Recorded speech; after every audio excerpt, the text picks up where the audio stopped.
Hey everyone, सो आज हम फिर से एक्सप्लेन करने वाले हैं हमारा द किंगडम ऑफ रियोन का episode second. So last episode में आप सभी ने देखा था कि क्लोई को इंसान बहुत गंदी तरीके से मार देते हैं, जिसकी वजह से एडोनिस इंसानों से नफरत करने लग जाता है। अब आगे एपिसोड की शुरुआत होती है और हमें 10 साल आगे का सीन दिखाया जाता है और यहाँ पे हमें एक प्रिजन को दिखाया जाता है जहाँ पर सभी विचेस को कैदी बनाकर रखा जाता है। वहीं पर एक डरूका नाम की भी विच होती है जो कि बहुत अच्छी होती है, जिसकी वजह से वो अपना ब्रेड भी दूसरों को दे देती है ताकि लड़ाइयाँ ना हो। तभी वहाँ पर डरूका की एक फ्रेंड आती है और बोलती है, डरूका तुमने वापस से अपनी ब्रेड दूसरों को दे दी, अगर तुम हर बार ऐसा करोगी तो तुम हेल्दी कैसे रह पाओगी। डरूका बोलती है, नहीं नहीं ऐसा कुछ नहीं है, मैं तो बहुत फिट हूँ, मेरी बॉडी तो देखो। तभी डरूका की फ्रेंड अन्ना बोलती है कि ह्यूमंस ने वापस से वॉर स्टार्ट कर दिया है, वो एक दूसरे से बस लड़े जा रहे हैं,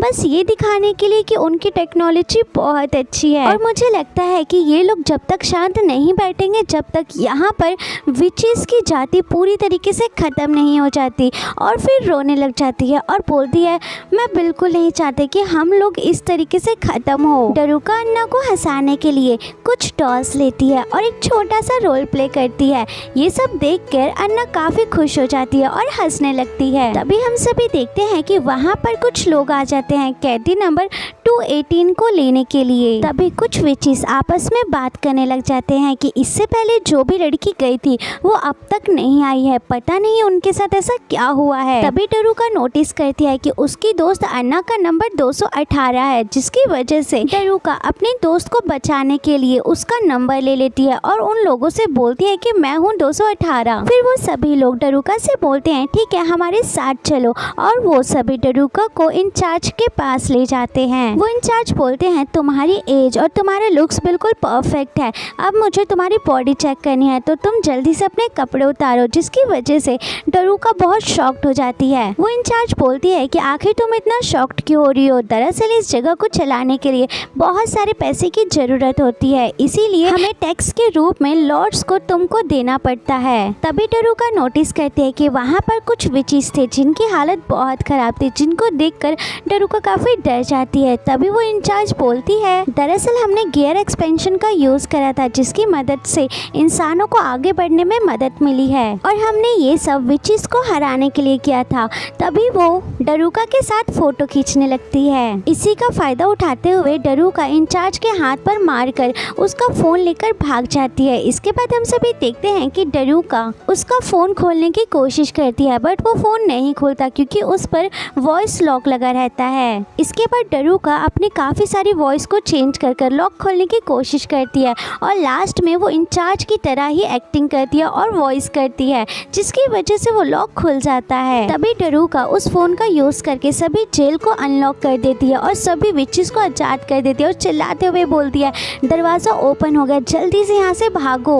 और खुद भी भागते हुए एक बड़े से दरवाजे के पास पहुंच जाती है। डरूका बहुत कोशिश के बाद उस दरवाजे को खोल देती है। वो नोटिस करती है कि वहाँ पर एक बहुत ही खतरनाक और पावरफुल विच को कैद करके रख रखा है। दरअसल वो कोई विच नहीं, वो एडोनिस होता है जिसको कि सील्ड करके रखा गया होता है। तभी वो गार्ड्स बहुत ट्राई करते हैं कि वो शील्ड अनलॉक ना हो, बट इसका कोई भी फायदा नहीं होता है और एडोनिस अनलॉक हो जाता है और फिर गुस्से में अपने हाथ पर लगी हथकड़ियों को तोड़कर नीचे जंप करता है और उन सिक्योरिटी गार्ड के हाथ से चाकू छीनकर उन्हीं को मार देता है और एक सिक्योरिटी गार्ड के हाथ से गन छीनता है और फिर उसको भी मार देता है।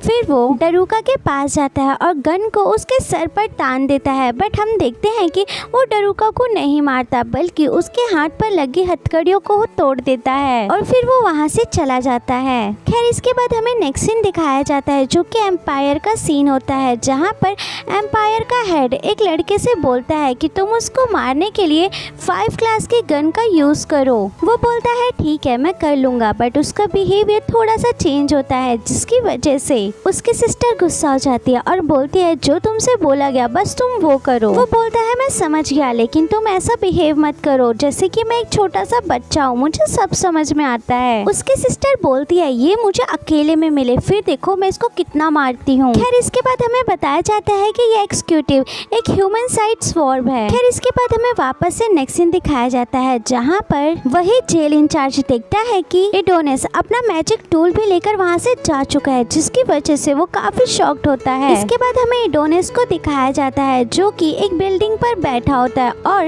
अपने मैजिक का यूज करता हुआ कुछ लिख रहा होता है। तभी वो अपने हाथ में रखे गन को सामने की तरफ पॉइंट करता है और गन से फायर कर देता है, जिसकी वजह से वो जैसे ही फायर करता है उसके अंदर से एक बहुत बड़ी बुलेट निकल जाती है जो कि सामने मौजूद एक बिल्डिंग को 2 सेकंड के अंदर चूर कर देती है। फिर एडोनिस बोलता है आखिर वो समय आ ही गया उस इंसान को खत्म करने का। इसके बाद हम वापस से उसी एग्जीक्यूटिव को देखते हैं जो कि सभी विचेस को मारने के बाद उस जेल इंचार्ज के ऊपर गन पॉइंट कर देती है और पूछती है आखिर मुझे इसका क्या करना चाहिए। उसको ऑर्डर मिलता है कि वो उसको भी खत्म कर दे, तभी वो उसको भी वही मार देती है। इसके बाद हमें डरूका को दिखाया जाता है जो कि अपने आप को कोसती हुई बोलती है आज जो कुछ भी हो रहा है उसकी वजह मैं हूँ। इसके बाद हम सभी देखते हैं कि उस हादसे की न्यूज हर एक टीवी चैनल पर आने लगती है। इसके बाद हम सभी एडोनिस को देखते हैं जो कि लोगों के बीच में घूम रहा होता है और सोचता है कि अगर इस टाइम पर क्लोई होती तो वो जरूर यही बोलती कि अब तुम बच गए हो तो जल्दी से यहाँ से भाग जाओ, लेकिन ऐसा नहीं होगा क्योंकि भले ही 10 साल बीत चुके हैं लेकिन मुझे अभी भी वो सारी चीजें याद है। मुझे क्लोई की आंखें और वो जो लास्ट टाइम पर वो बोलने वाली थी जिसे मैं अच्छे से नहीं सुन पाया था, उसके बाद उसके ऊपर गोली तानी गई और उसको मार दिया गया, वो सब कुछ मुझे अभी भी याद है। इसके बाद हमें नेक्स्ट सीन दिखाया जाता है जहाँ पर एडोनिस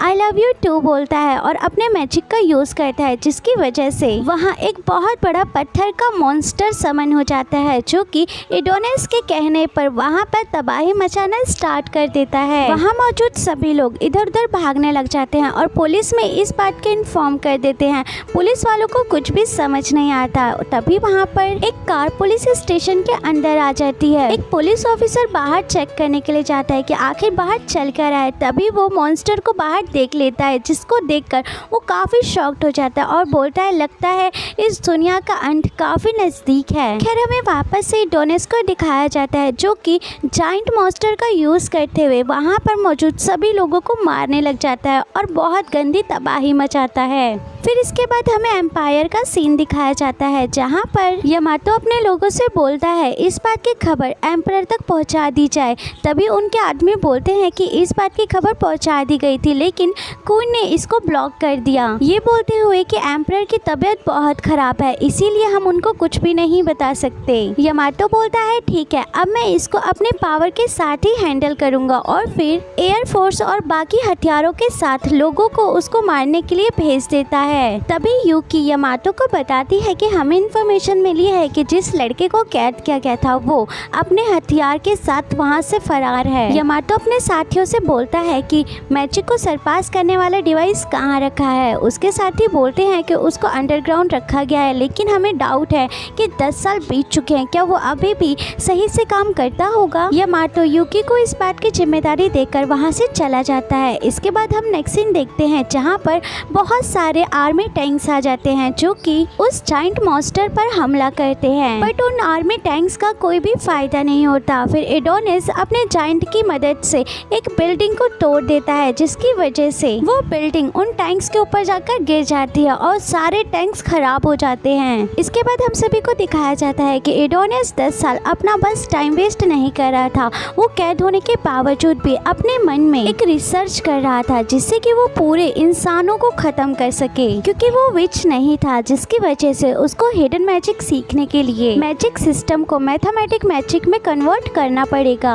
इसके बाद हमें बताया जाता है कि अभी के जितने भी लोग हैं और पहले के जितने लोग थे इनमें कोई भी डिफरेंस नहीं है, क्योंकि 10 साल पहले के लोगों ने क्लोई को अपने मकसद पूरा करने के लिए मारा था और आज के समय के लोग बड़े ही प्यार से उनके गिल का फायदा उठा रहे हैं, जिसकी वजह से दोनों में ही कोई भी डिफरेंस नहीं है। इसीलिए एडोनिस अपने मैजिक का यूज करके 2 पावरफुल बुलेट गन्स को समन कर लेता है और फिर उस मशीन गन से लोगों के ऊपर अटैक करने लग जाता है, जिसकी वजह से काफी संख्या में लोग मरने लग जाते हैं। फिर हम देखते हैं कि एडोनिस रोने लग जाता है, साथ साथ हंसता हुआ बोलता है कि मुझे नहीं पता लेकिन मुझे बहुत खुशी मिल रही है। इसके बाद हमें एग्जीक्यूटिव को दिखाया जाता है जो कि कॉल पर बता रही होती है कि मुझे एडोनिस की लोकेशन मिल चुकी है, जिसकी वजह वजह से सभी फायर प्लेन्स वहाँ तक पहुँच जाते हैं। वो सभी एक साथ मिलकर एडोनिस के ऊपर मिसाइल से हमला करते हैं, जिसकी वजह से एडोनिस नीचे गिर जाता है। खैर इसके बाद हम सभी नेक्स्ट सीन देखते हैं, जहाँ पर एक बच्चा अपनी माँ को पकड़कर रो रहा होता है। तभी उसके ऊपर एक बहुत बड़ा पत्थर गिरने वाला होता है, लेकिन इससे ही पहले वहाँ पर डरूका पहुँच जाती है और उसको बचा लेती है। इसके बाद डरूका एक ओल्ड लेडी के पास उस बच्चे को छोड़कर एडोनिस को रोकने के लिए पहुँच जाती है। इसके बाद हमें नेक्स्ट सीन में गोथे को दिखाया जाता है, जो कि बीमारी की हालत में बिस्तर पर लेटकर टेंशन ले रहा होता है।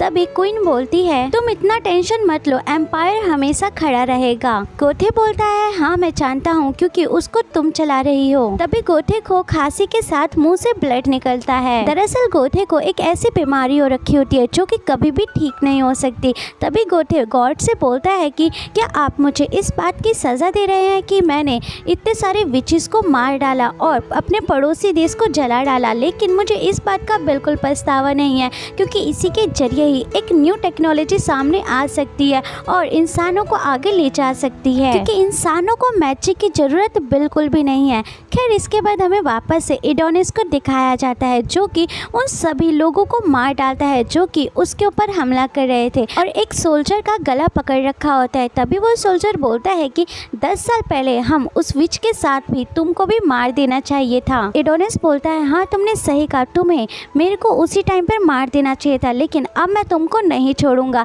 लेकिन हम सभी देखते हैं कि उससे ही पहले वहाँ पर डरूका पहुँच जाती है और बोलती है, तुमने इतने सारे लोगों को मार दिया, मैं अब और इनोसेंट लोगों को मरते हुए नहीं देख सकती। ये बात सुनते ही एडोनिस उस आदमी को मार देता है और फिर डरूका की तरफ आगे बढ़ते हुए बोलता है कि तुम आखिर मेरे बीच में क्यों आ रही हो। तभी डरूका बोलती है, तुम क्लोई के स्टूडेंट हो ना। ये बात सुनते ही एडोनिस गुस्से में आ जाता है और डरूका को पकड़कर बोलता है कि तुम अपने इस गंदे मुंह से उसका नाम मत लो, मुझे लगता है कि तुम भी उन गंदे इंसानों के साथ मिली हो। और बोलता है कि अगर उस दिन उस डिवाइस का यूज वो लोग ना करते तो इंसानों का नामो निशान खत्म हो चुका होता। डरूका बोलती है कि तुम्हारा नाम एडोनिस है ना, जिसको कि एक बहुत ही अच्छे विच ने अपना स्टूडेंट बनाकर उसको नाम दिया था। और बोलती है कि हम भी एक विच है जो कि इधर उधर भाग रहे हैं। ये बात सुनते ही एडोनिस और भी ज्यादा गुस्सा हो जाता है और डरूका का गला दबाते हुए बोलता है कि अगर तुम एक विच हो तो तुम उस दिन क्लोई को बचाने के लिए क्यों नहीं आई थी। डरूका बोलती है कि हम उस दिन यहाँ से भागने में बिजी थे, जिस वजह से हम नहीं आ पाए थे,